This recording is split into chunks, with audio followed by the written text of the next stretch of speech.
Il y a des saisons dans la vie où tout semble s'effondrer sans explication. Les portes se ferment, les plans échouent, les prières restent sans réponse. Et tu te demandes, Dieu, pourquoi maintenant? Mais si ce n'était pas une punition, et si c'était une préparation? La vérité que peu de gens comprennent, c'est que Dieu ne brise jamais pour détruire, il brise pour transformer. Avant l'élévation, il y a souvent un dépouillement. Avant la gloire, un processus invisible. Aujourd'hui, tu vas découvrir pourquoi ce que tu appelles une chute pourrait être le début de ton élévation. Reste jusqu'à la fin. Ce message pourrait changer la façon dont tu interprètes ta douleur. Et là, au fond de cette douleur que personne ne voyait, il a tout perdu. Et c'est précisément à ce moment-là que Dieu a commencé à construire quelque chose d'éternel. Il y a un moment dans la vie de tout croyant où le sol semble se dérober sous ses pieds, où les prières semblent frapper un plafond invisible, où tout ce qu'on avait construit commence à s'effondrer, non pas à cause de nos erreurs, mais précisément parce que Dieu a décidé d'intervenir. Ce moment-là est l'un des plus déroutants que l'âme humaine puisse traverser. Et pourtant, c'est souvent dans ce moment-là que commence la plus grande œuvre que Dieu ait jamais accomplie dans une vie. Vous avez peut-être vécu cela. Une perte inattendue, un projet qui s'écroule, une relation qui se brise, une saison où les portes se ferment les unes après les autres et où vous vous retrouvez dans une obscurité que vous n'aviez pas choisie. Et au milieu de cette nuit-là, une seule question monte du fond de votre cœur. Seigneur, pourquoi? Aujourd'hui, nous allons répondre ensemble à cette question, non pas avec des théories creuses, non pas avec des paroles de consolation superficielles, mais avec la pleine lumière de la parole de Dieu. Charles Spurgeon, ce grand serviteur de l'Évangile que l'histoire a surnommé le prince des prédicateurs, avait l'habitude de dire une chose qui frappait les âmes comme un marteau frappe l'enclume. Il disait que Dieu ne détruit pas ce qu'il n'a pas l'intention de reconstruire pour sa gloire. Spurgeon lui-même a traversé des saisons de brisures intenses, des périodes de dépression sévères, des moments où son propre ministère semblait vaciller. Et pourtant, ce sont précisément ces saisons qui ont formé en lui la profondeur spirituelle que ses sermons révèlent encore aujourd'hui. Il ne parlait pas de la brisure comme d'un accident. Il en parlait comme d'un instrument dans la main d'un Dieu souverain et aimant. La parole de Dieu est très claire sur ce sujet. Dans Jérémie au chapitre 18, Dieu conduit le prophète chez le potier. Là, Jérémie observe quelque chose d'extraordinaire. Le potier prend un vase qui s'était gâté entre ses mains et le remodèle pour en faire un autre vase, selon ce qui lui semblait bon. Et le Seigneur dit à Jérémie, « Ne puis-je pas agir envers vous comme ce potier ?» C'est la question que Dieu vous pose aujourd'hui. Ne puis-je pas reprendre ce qui semble brisé et le refaçonner selon ma sagesse, selon ma puissance, selon mon amour? Le potier ne déteste pas l'argile. Il ne la rejette pas. Il la remodèle. Et pour remodeler, il doit parfois défaire ce qui avait été mal formé. La brisure n'est pas un signe d'abandon. C'est le signe que vous êtes encore entre les mains du potier. La glaise entre les mains du maître artisan ne choisit pas sa propre forme. Elle se laisse travailler, presser, façonner, corriger, et c'est seulement à travers ce processus qu'elle devient quelque chose de beau, quelque chose d'utile, quelque chose qui a de la valeur. Dieu ne brise pas ce qu'il n'aime pas. Il brise ce qu'il veut élever. Et c'est précisément là que commence une vérité que beaucoup de croyants n'ont jamais vraiment intégrée dans leur vie spirituelle. L'élévation que Dieu prépare pour vous ne peut pas arriver si la version actuelle de vous-même reste intacte. Pour recevoir le nouveau, l'ancien doit céder. Pour monter plus haut, les fondations doivent être creusées plus profondément. Pour être utilisées avec puissance, vous devez d'abord être vidé de vous-même. Joseph a été trahi par ses frères, vendu comme esclave, emprisonné injustement. Et pourtant, chaque brisure dans sa vie était un marchepied vers le trône. Moïse a été chassé d'Égypte, rejeté par ceux qu'il voulait libérer, contraint à 40 ans de désert. Et c'est dans ce désert que Dieu lui a parlé depuis le buisson ardent. David a fui Saül pendant des années, caché dans les grottes, poursuivi comme un criminel, alors qu'il était déjà oint roi. Et c'est dans ces grottes que sont nés les psaumes les plus puissants de toute l'histoire de l'humanité. La brisure a toujours précédé la gloire dans les vies que Dieu a choisies. Pensez à Abraham. Dieu lui a demandé de quitter son pays, sa famille, tout ce qu'il connaissait. Cette rupture avec le connu était terrifiante. Mais c'est précisément cette rupture qui a ouvert le chemin vers la promesse. Dieu ne peut pas vous emmener vers ce qu'il a préparé si vous restez accroché à ce que vous connaissez déjà. L'apôtre Paul, dans sa lettre aux Philippiens, déclare avec une confiance absolue « Je puis tout par celui qui me fortifie. Mais avant d'écrire ces mots de victoire, Paul avait été emprisonné, battu, naufragé, trahi par de faux frères. Sa vie était un témoignage vivant de brisures successives qui avaient produit une foi d'une profondeur extraordinaire. La brisure n'a pas détruit Paul. Elle l'a rendu indestructible. La force de Dieu ne se manifeste pas dans les vases intacts et bien polis. Elle se manifeste dans les vases qui ont été brisés et recollés par ses mains. Elle brille à travers les fissures. Elle coule à travers les blessures guéries par sa grâce. C'est le paradoxe du royaume, là où la sagesse de Dieu dépasse infiniment la logique humaine. Le monde dit « évite la douleur, protège-toi, ne laisse personne te briser ». Mais Dieu dit « laisse-moi te travailler, laisse-moi te façonner, laisse-moi faire en toi quelque chose qui dépasse tout ce que tu aurais pu imaginer ». Il y a une différence immense entre être brisé par la vie et être brisé par Dieu. Quand c'est la vie qui brise, il reste des décombres.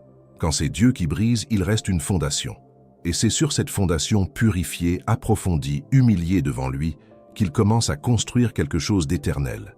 Si vous traversez aujourd'hui une saison qui vous semble incompréhensible, si vous portez une douleur que vous n'avez pas méritée, si vous vous demandez où est Dieu dans le silence de votre souffrance, sachez ceci avec certitude. Vous n'êtes pas abandonné. Vous êtes en train d'être refaçonné par des mains qui vous aiment infiniment plus que vous ne pouvez le comprendre.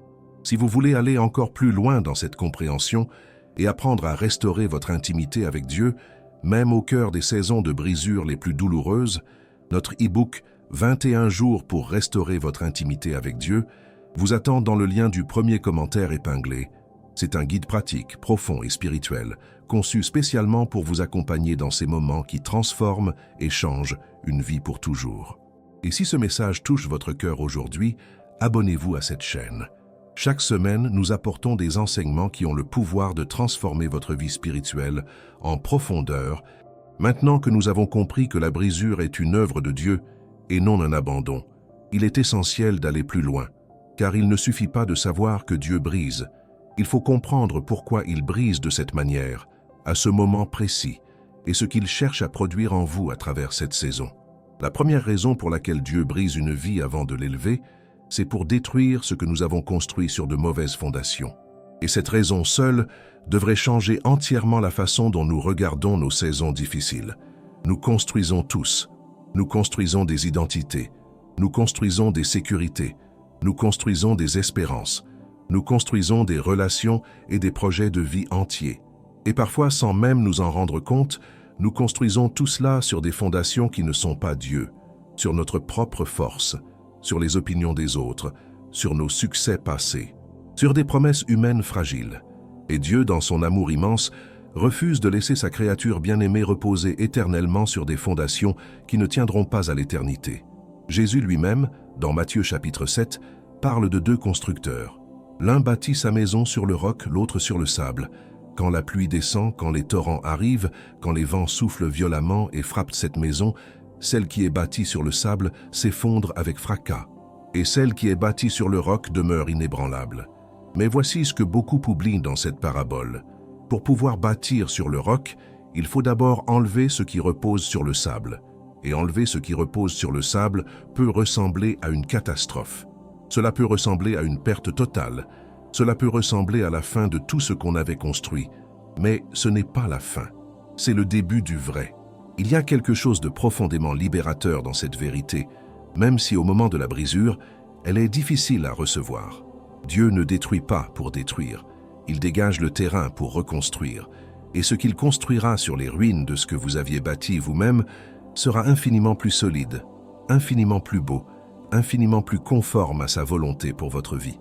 La deuxième raison pour laquelle Dieu brise avant d'élever, c'est pour purifier notre orgueil.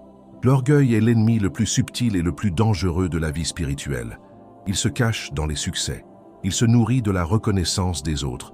Il grandit dans les saisons de prospérité et s'installe silencieusement dans le cœur sans que nous nous en apercevions. Et Dieu, qui voit le cœur avec une clarté absolue, sait que l'orgueil non traité est un poison qui détruira tôt ou tard ce qu'il veut accomplir dans notre vie. Dans le livre de Proverbes, chapitre 16, verset 18, la parole est sans ambiguïté. L'orgueil précède la ruine et l'arrogance du cœur précède la chute. Ce n'est pas une menace, c'est une loi spirituelle gravée dans la réalité de l'univers que Dieu a créé. Mais regardez la grâce divine dans tout cela. Dieu ne vous laisse pas tomber dans la ruine que prépare votre orgueil. Bien souvent, il intervient avant, par une brisure, pour vous préserver d'une chute bien plus grande. La douleur que vous ressentez aujourd'hui est peut-être la miséricorde de Dieu qui vous protège d'une catastrophe que vous n'auriez même pas vue venir. Pensez à Nebuchadnezzar, ce roi puissant de Babylone. Dieu lui avait accordé gloire, sagesse et domination. Mais son cœur s'est élevé dans l'orgueil, et Dieu l'a brisé. Il l'a réduit à vivre comme une bête des champs pendant 7 saisons, jusqu'à ce qu'il lève les yeux vers le ciel et reconnaisse que la souveraineté appartient à Dieu seul.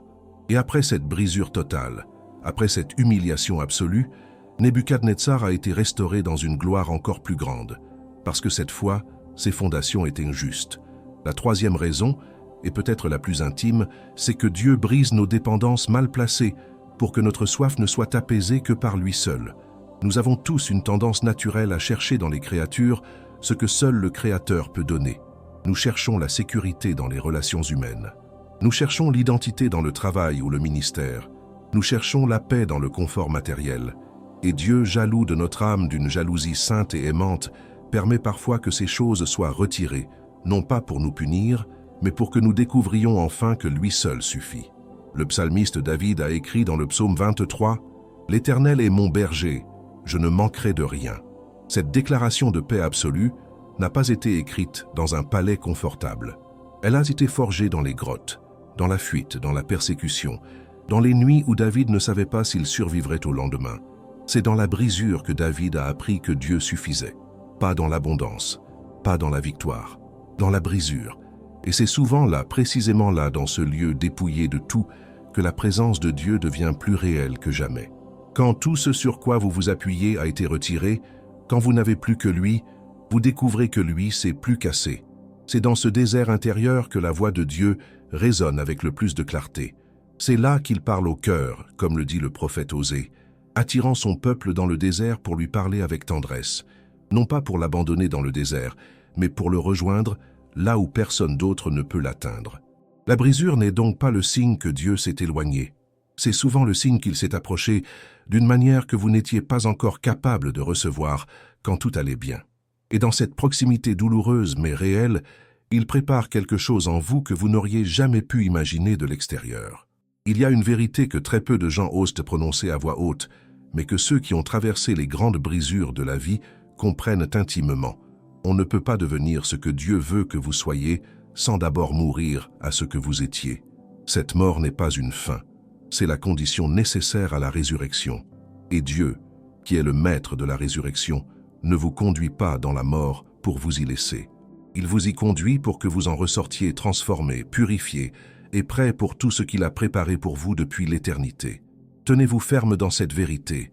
La brisure a une fin, et cette fin a un nom, l'élévation que seul Dieu peut donner. Nous avons vu pourquoi Dieu brise. Nous avons compris les raisons profondes et souveraines derrière cette œuvre dans nos vies. Mais maintenant, une question encore plus pressante se pose au cœur de ceux qui souffrent. Comment traverser la brisure sans être détruit par elle? Comment rester debout quand tout s'effondre autour de soi? Comment garder la foi vivante, ardente et réelle au milieu d'une nuit qui semble ne pas avoir de fin? Ce n'est pas une question théorique. C'est la question la plus concrète, la plus urgente et la plus douloureuse que pose la souffrance à ceux qui cherchent Dieu de tout leur cœur. Et la parole de Dieu y répond avec une précision remarquable et une tendresse extraordinaire. La première chose que Dieu nous demande dans la brisure, c'est de ne pas fuir sa présence, mais d'y courir. C'est là que beaucoup se trompent. Quand la douleur arrive, quand le sol tremble, la tentation naturelle est de s'éloigner de Dieu parce qu'on lui en veut, parce qu'on ne le comprend plus, parce qu'on ne sait plus quoi lui dire. Mais c'est précisément dans ces moments-là que la prière doit devenir notre refuge le plus immédiat. Non pas une prière parfaite, bien construite, pleine de mots élégants, une prière honnête, brute, parfois pleine de larmes et de questions sans réponse. Dieu n'est pas effrayé par votre honnêteté, il est attiré par elle. Le psalmiste dans le psaume 34, verset 18, proclame cette vérité avec une clarté lumineuse et bouleversante. L'Éternel est près de ceux qui ont le cœur brisé, et il sauve ceux qui ont l'esprit dans l'abattement. Dieu ne se tient pas à distance des cœurs brisés, il s'en approche, Il y habite. Il y travaille avec une douceur et une précision que seuls ceux qui ont vraiment traversé la brisure peuvent comprendre. Courez vers lui avec votre brisure. Ne polissez pas votre douleur avant de la lui présenter. Apportez-la telle qu'elle est, laide, incompréhensible, brûlante, pesante. C'est précisément ce genre de prière brute et honnête qui ouvre les portes du ciel et touche le cœur de Dieu. La deuxième chose essentielle dans la traversée de la brisure, c'est de choisir délibérément, jour après jour, de faire confiance à la sagesse de Dieu, même quand vous ne comprenez pas ses voies et que le silence semble répondre à vos prières. Proverbes chapitre 3, versets 5 et 6, contient l'une des instructions les plus profondes de toute la Bible. « Confie-toi en l'Éternel de tout ton cœur et ne t'appuie pas sur ta propre intelligence. Reconnais-le dans toutes tes voies et il aplanira tes sentiers. » Remarquez quelque chose d'important dans ce verset. Dieu ne demande pas que vous compreniez. Il demande que vous fassiez confiance. La confiance et la compréhension sont deux choses différentes. On peut faire confiance sans comprendre.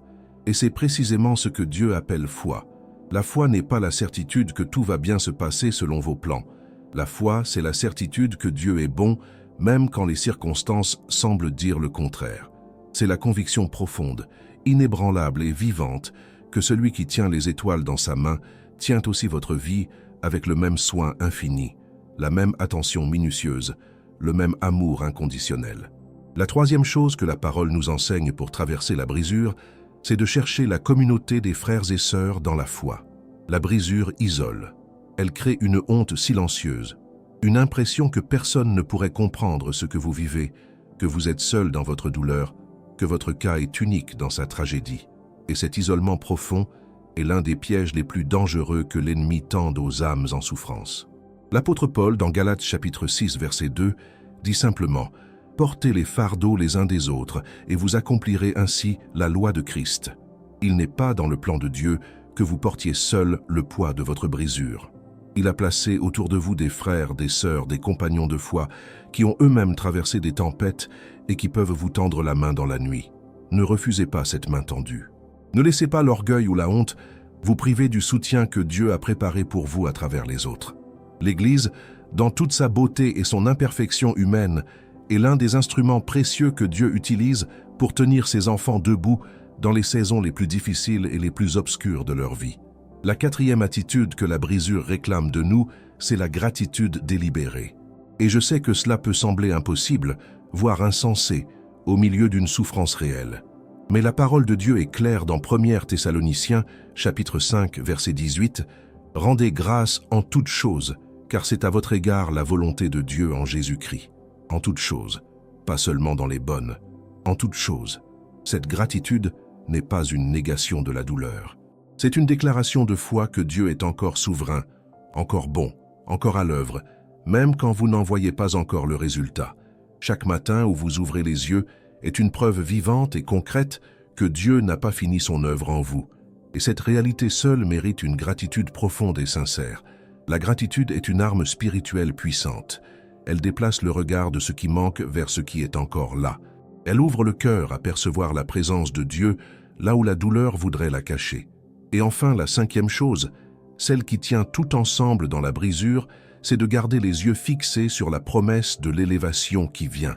Car la brisure n'est pas la destination, c'est le chemin. Et tout chemin a une arrivée. Romains chapitre 8, verset 18, pose cette vérité avec une force qui renverse tout. J'estime que les souffrances du temps présent ne sauraient être comparées à la gloire à venir qui sera révélée pour nous.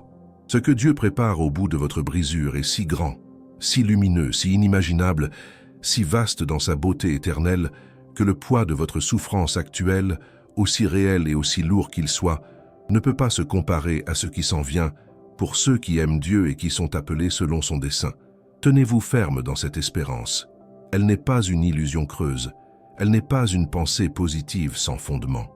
Elle est une ancre pour votre âme, solide et assurée, qui pénètre au-delà du voile, là où Jésus est entré pour nous comme précurseur. Nous avons appris à traverser la brisure. Nous avons reçu les attitudes concrètes qui permettent à l'âme de rester debout dans la tempête, même quand tout semble s'effondrer autour d'elle. Mais il reste encore une dimension que nous n'avons pas encore touchée, et c'est peut-être la plus bouleversante de toutes. Car la question n'est pas seulement comment survivre à la brisure, La question la plus profonde est celle-ci. À quoi ressemble la vie de l'autre côté? Que se passe-t-il réellement, concrètement, spirituellement, quand Dieu commence à élever celui qui l'a brisé? Et la réponse que la parole de Dieu nous donne est à la fois plus belle et plus exigeante que tout ce que nous aurions pu imaginer. La première réalité de l'élévation divine, c'est qu'elle ne ressemble jamais à ce que nous avions planifié. Dieu n'élève pas pour satisfaire nos ambitions. Il élève pour accomplir ses desseins. Et ces desseins sont infiniment plus grands, infiniment plus riches de sens que tout ce que nous aurions tracé pour nous-mêmes. Joseph ne savait pas, dans le fond du puits obscur et froid où ses frères l'avaient jeté avec mépris, qu'il serait un jour le second d'Égypte. Il ne savait pas que cette brisure absolue et dévastatrice était le premier chapitre d'une histoire de rédemption qui traverserait les siècles entiers. Il ne voyait pas le plan divin qui se tissait derrière chaque douleur. Il ne percevait que la trahison et l'obscurité impénétrable. Mais Dieu, lui, voyait tout. Il voyait la fin depuis le commencement. Et il travaillait avec une précision souveraine, à travers chaque détail douloureux de la vie de Joseph, pour l'amener exactement là où son dessein éternel en avait besoin. Genèse, chapitre 50, verset 20, contient l'une des déclarations les plus puissantes de toute la Bible. Joseph, face à ses frères qui craignaient sa vengeance, leur dit ceci: « Vous aviez médité de me faire du mal. Dieu l'a changé en bien pour accomplir ce qui arrive aujourd'hui. Ce n'est pas de la résignation, ce n'est pas une naïveté spirituelle. C'est la vision la plus profonde qui soit, voir la main de Dieu à l'œuvre même dans la trahison des hommes.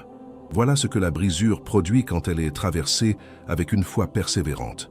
Elle ne produit pas seulement de la résistance face à la douleur, elle produit de la vision spirituelle, une capacité nouvelle et profonde à lire la réalité avec les yeux de Dieu et non plus avec les yeux limités et douloureux de la souffrance humaine. La deuxième réalité de l'élévation divine, c'est qu'elle s'accompagne toujours d'une mission plus grande. Dieu n'élève pas pour vous rendre confortable, il vous élève pour vous rendre utile à d'autres. La profondeur de votre brisure devient la profondeur authentique de votre compassion envers les autres. Et cette compassion forgée dans la souffrance est la matière première du ministère le plus puissant que Dieu confie à ceux qu'il a formés et façonnés dans la souffrance.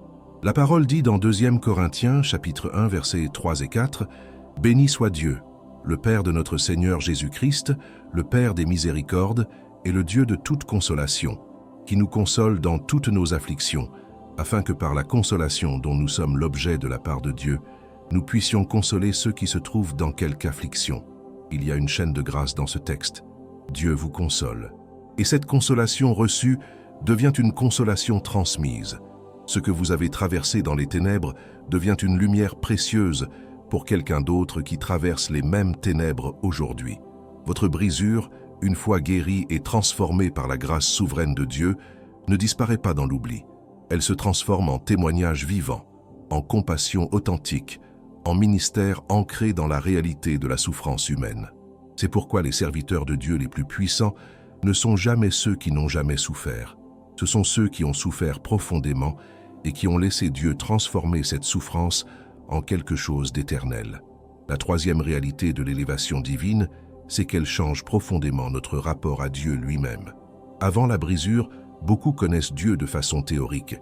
Ils connaissent des doctrines, ils connaissent des versets, ils connaissent des principes. Mais après la brisure, ceux qui ont cherché Dieu de tout leur cœur dans la nuit la plus sombre le connaissent d'une façon que personne ne peut enseigner dans une salle de classe ou dans un séminaire de théologie. Job est l'exemple le plus saisissant et le plus bouleversant de cette transformation intérieure. Cet homme juste et intègre a tout perdu dans une période très courte. Ses enfants, ses biens, sa santé, sa réputation sociale.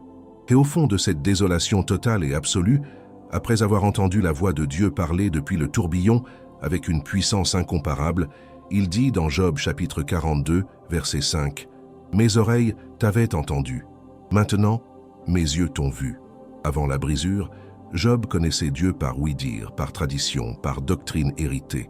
Après la brisure, il le connaissait par révélation directe, personnelle et intime. C'est cela, l'élévation la plus précieuse que Dieu puisse offrir.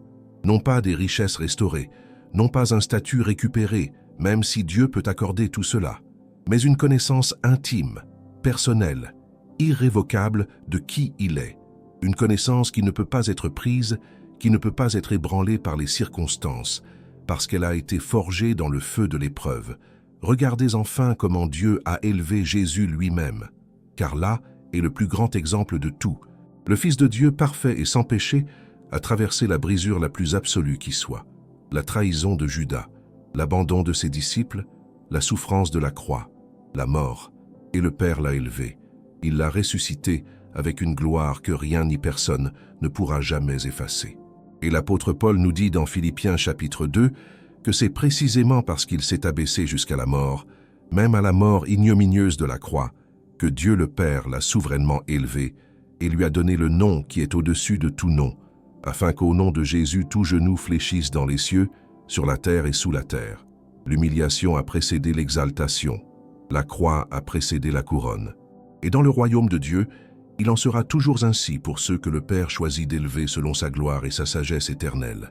Votre brisure n'est pas une parenthèse accidentelle dans votre histoire. Elle est le fondement solide et nécessaire de l'élévation que Dieu a planifiée pour vous bien avant que vous ne soyez nés. Nous avons parcouru ensemble un chemin profond et précieux.